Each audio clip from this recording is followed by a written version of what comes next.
Hello, আমি শ্রেষ্ঠা দাস। আমার basically subject হচ্ছে ফিজিক্স, কিন্তু ফিজিক্স যেহেতু ম্যাথস রিলেটেড একটা সাবজেক্ট, তো আমি বিগত 8 বছর ধরে টিউশনস পড়াই।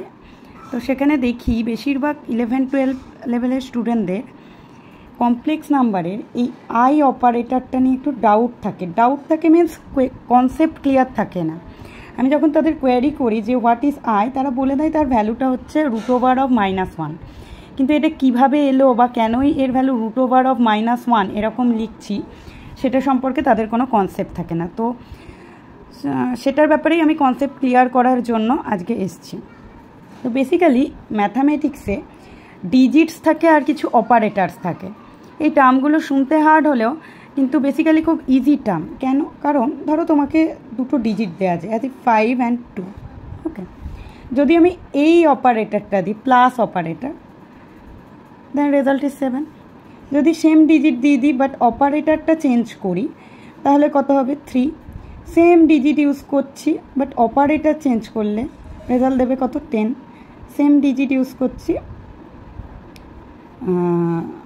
so result is 2.5. okay, so totally result depends on operators. ঠিক তেমনি কমপ্লেক্স নাম্বারে আইটা হলো ওয়ান কাইন্ড অফ অপারেটার্স। ওকে, এবার এই অপারেটরটা কি করে? বেসিক্যালি আমরা ছোটোবেলায় নাম্বার লাইন শিখেছিলাম, দ্যাট ইজ 1, 2, 3, 4, এদিকে -1, -2, -3, -4। এই ডিজিটসগুলো রিয়েলি এক্সিস্ট করে বলে এদেরকে কি বলা হয়? Real number. অ্যান্ড এই প্লেনটা, এই নাম্বার লাইনটা যে প্লেন কন্টেন্ট করে, that is called real plane. And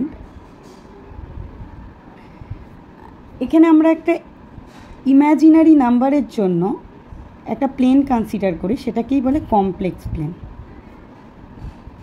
that is always perpendicular to real plane.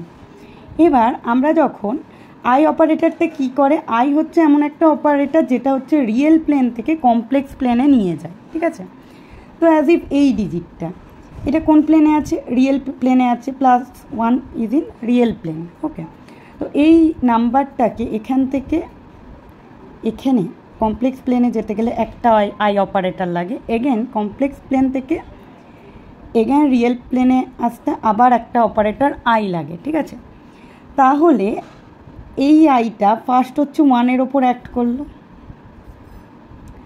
দেন এটা হচ্ছে কমপ্লেক্স প্লেনে মুভ করলো, এবং এটার ওপর আবার যদি আমি আই অপারেটর লাগাই, তাহলে দেখো এ কিন্তু রেজাল্টটা দিচ্ছে -1। ওকে, সো এখান থেকে আমরা পাচ্ছি i multiplied by i, that is i² equals to -1। তো সেই জন্য আমরা i ইকুয়ালস টু √(-1) লিখতে পারি। এটাই হচ্ছে মেন রিজন। ঠিক আছে, তো অনেকের কাছে এই রিজনটা ক্লিয়ার থাকে না, তাই আমি ক্লিয়ার করে দেওয়ার চেষ্টা করলাম।